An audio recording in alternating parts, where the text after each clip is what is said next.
God's chosen ones remain silent. Let them have their way, and leave once the truth is revealed. What would you do if your silence held more power than your words? Could you endure misunderstanding, betrayal, and pain if you knew it was all part of a greater plan? This is the journey of God's chosen ones, a journey of courage, resilience, and unshakable faith. Imagine standing in a storm. The wind howls, the rain lashes against your skin, and the thunder roars in your ears. You are surrounded by chaos, yet you do not move. This is what it feels like to be one of God's chosen ones. The world may rage against you, but your strength is found not in retaliation, but in stillness. The Bible is filled with stories of those who endured the storm. Consider Jesus Christ, who, in the final moments before his betrayal, stood silent before Judas. He did not argue or plead. He knew the betrayal was coming, but he also knew it was part of God's divine plan. His silence was not weakness. It was a demonstration of profound trust in the Father. Have you ever faced a situation where words felt useless? A moment when silence seemed to hold more truth than any explanation could? This is the essence of the silence of the chosen. It is not an act of surrender, but a deliberate decision to rise above manipulation and deceit. When the world accuses, mocks, or misunderstands, the chosen remain silent, not because they lack the strength to respond, but because they understand the power of stillness. Silence, in this sense, is a fortress. It shields the soul from the fiery darts of accusation and manipulation. It is a strategy of the Spirit, a way to conserve energy for the battles that truly matter. The chosen ones do not waste their strength on arguments they know will bear no fruit. Instead, they listen for the voice of God, trusting that He will reveal the truth in His perfect time. Think of Joseph, betrayed by his brothers and sold into slavery. He could have shouted his innocence, cursed their betrayal, or fought back in anger. But instead, Joseph waited. He endured the pit, the chains, and the prison, holding onto the belief that God's plan was greater than his suffering. And in time, God elevated Joseph to a position of power, using him to save the very brothers who had wronged him. What would you do in Joseph's place?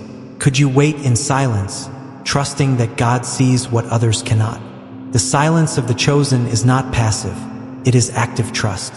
It is a refusal to let bitterness or anger take root. It is a declaration of faith that God is in control, even when the world feels out of control. But silence is not easy. It requires discipline, humility, and courage. It demands that we surrender our need for immediate justice, our desire to defend ourselves, and our instinct to fight back. This is why silence is often misunderstood as weakness. But in reality, it is a strength that comes from knowing who we are in Christ. When Jesus stood before his accusers, he did not lash out or demand their understanding. Instead, he remained silent, fulfilling the prophecy of Isaiah. He was oppressed and afflicted, yet he did not open his mouth. He was led like a lamb to the slaughter, and as a sheep before its shearers is silent, so he did not open his mouth. Isaiah 53 verse 7. This is the example set by the ultimate chosen one. His silence was not a retreat, but a step forward in the fulfillment of God's plan. What about you? When was the last time you chose silence over confrontation? How did it feel? Did it bring peace, or did it leave you yearning for closure? For God's chosen ones, silence is never the end of the story. It is the prelude to revelation, the calm before the storm breaks, and the moment of clarity before the truth emerges. It is a space where God works behind the scenes, orchestrating events that will ultimately bring justice and restoration. So, when you feel misunderstood or falsely accused, remember this: your silence is not emptiness.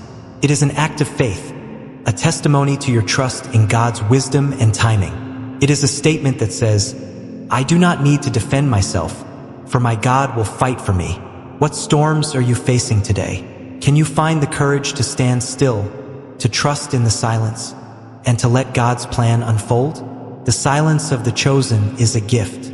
It is a refuge, a strength, and a declaration of faith that cannot be shaken. It is not the absence of action, but the presence of divine trust. And for those who walk this path, it is the beginning of a journey that leads to peace, purpose, and the fulfillment of God's promises. Will you embrace the silence and trust in the plan God has for you? What if you could see the truth hidden beneath every facade? What if you could discern motives, intentions, and lies without anyone saying a word? This is the gift of divine revelation, a light that guides God's chosen ones through the shadows of deceit and manipulation. Imagine walking through a dense forest at night. The path is unclear, the darkness overwhelming, and every sound feels like a threat. Then, suddenly, a beam of light pierces through the trees, illuminating the way forward. This is what divine revelation feels like. God's chosen ones are given the light to see what others cannot. The story of Joseph is a testament to this power. Betrayed by his brothers, sold into slavery, and thrown into prison, Joseph could have succumbed to despair. But instead, he trusted in God's revelation. He understood that the pain he endured was not meaningless. It was preparation. Through dreams and divine insight, Joseph was given a glimpse of God's plan. A plan that would one day elevate him to save not only Egypt, but also the very brothers who had betrayed him. Have you ever felt like you were being prepared for something greater, even in the midst of hardship?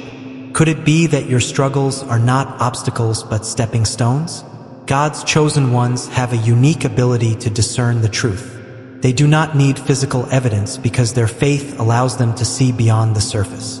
They can sense the hidden intentions of others, not because of their own wisdom, but because God reveals it to them. This ability often isolates the chosen ones.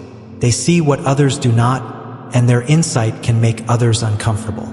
People may dismiss them as overly sensitive, paranoid, or delusional. But the chosen ones know better. They trust the voice of God over the opinions of the world. Consider Jesus during his ministry. Time and again, he encountered those who tried to deceive him. Pharisees with hidden agendas, disciples with wavering loyalties, and crowds with selfish desires. Yet Jesus saw through it all. He knew the hearts of men, not because of what they said, but because of what God revealed to him. When Judas approached him in the garden, ready to betray him with a kiss, Jesus didn't need an explanation. He already knew, and yet he allowed it to happen, not out of weakness, but out of obedience to God's plan. The Son of Man will go just as it is written about him. But woe to that man who betrays the Son of Man. It would be better for him if he had not been born. Matthew 26 verse 24. Jesus' calm in the face of betrayal was not ignorance. It was divine revelation. He knew the betrayal was necessary for God's greater purpose, just as Joseph knew his suffering would one day lead to salvation for many. What about you? Have you ever sensed something was wrong before anyone else noticed? Did you trust your intuition? Or did you doubt the truth God was revealing to you? Divine revelation is both a gift and a burden. It allows the chosen ones to navigate the complexities of life with wisdom and clarity, but it also isolates them. They see the cracks in the facade, the lies beneath the smiles, and the manipulation hidden in seemingly innocent actions. This knowledge can feel heavy, but it is also liberating. God's chosen ones do not need to fight to prove the truth. They do not need to expose the lies or seek validation from others. They know that God will reveal everything in his perfect timing.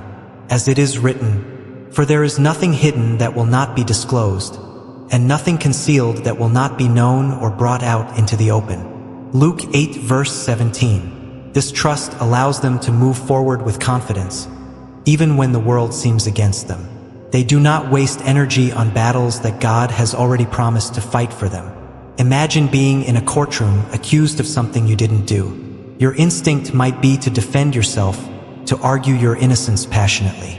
But God's chosen ones take a different approach. They sit quietly, knowing that their silence allows God to work. The truth, they understand, will come to light in ways they cannot orchestrate on their own. Joseph didn't fight his brothers. He didn't beg the merchants to release him. He didn't demand justice when he was falsely accused by Potiphar's wife. Instead, he waited, trusting that God's revelation would vindicate him. And it did. What battles are you fighting today? Could it be that your greatest weapon is not your words or actions, but your faith in God's timing? The power of divine revelation is not about having control. It's about surrendering control to the one who knows all. It's about trusting that the light God has given you will guide you, even when others mock or misunderstand. It's about believing that the truth will always prevail, no matter how deeply it is buried. God's chosen ones are not alone in their journey.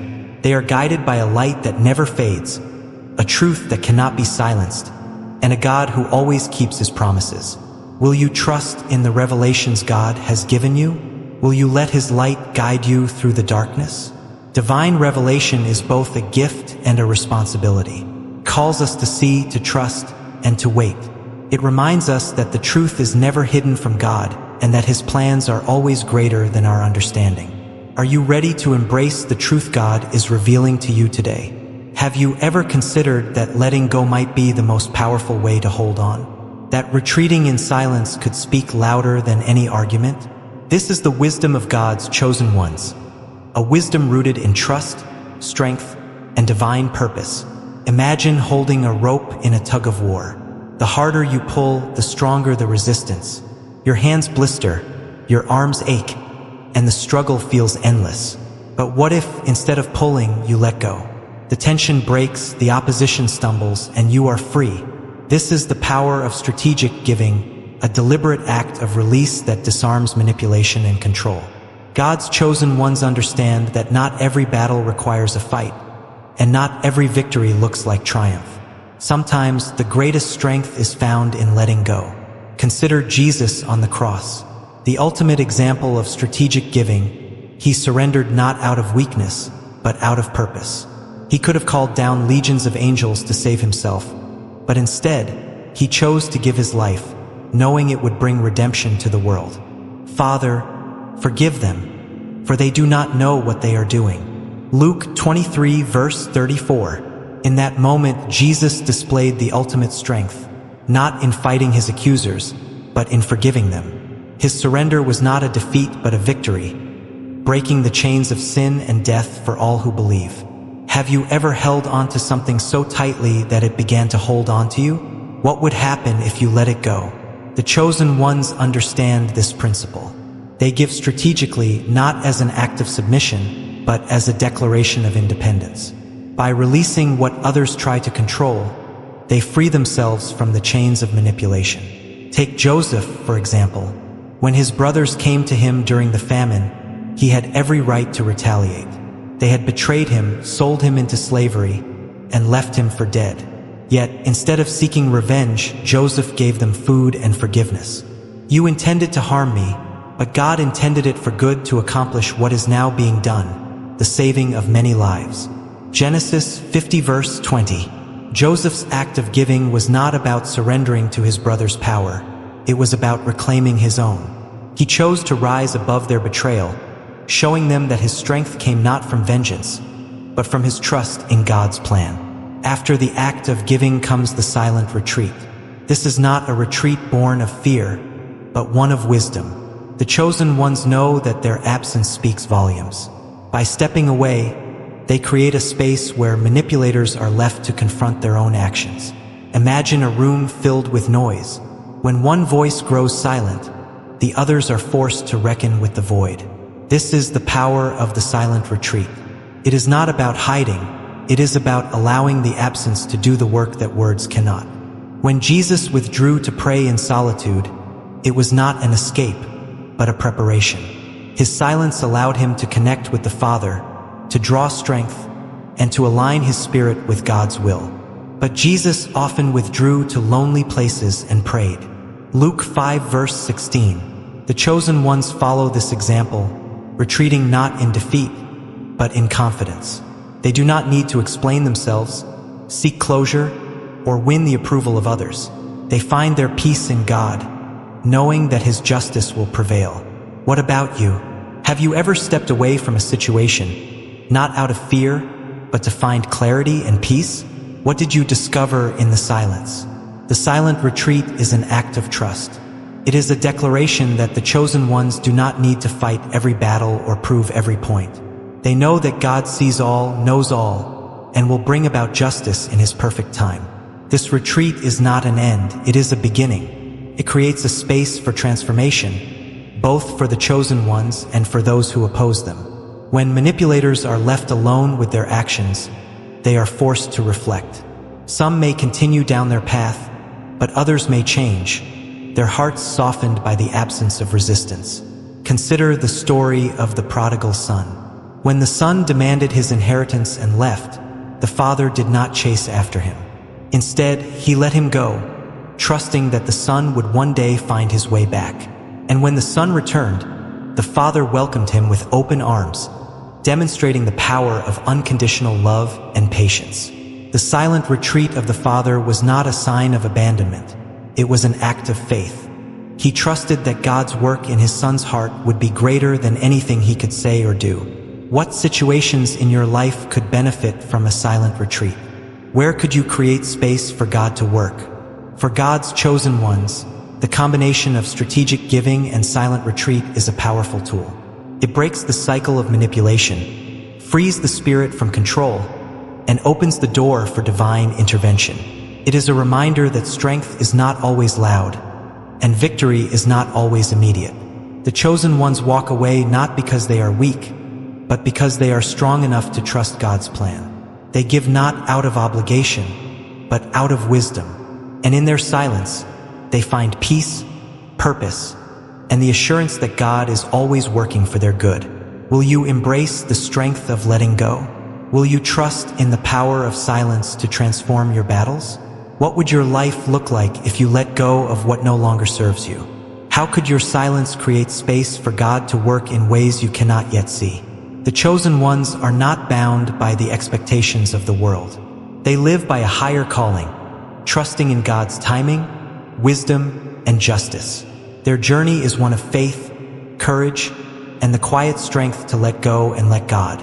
Are you ready to live as one of God's chosen ones?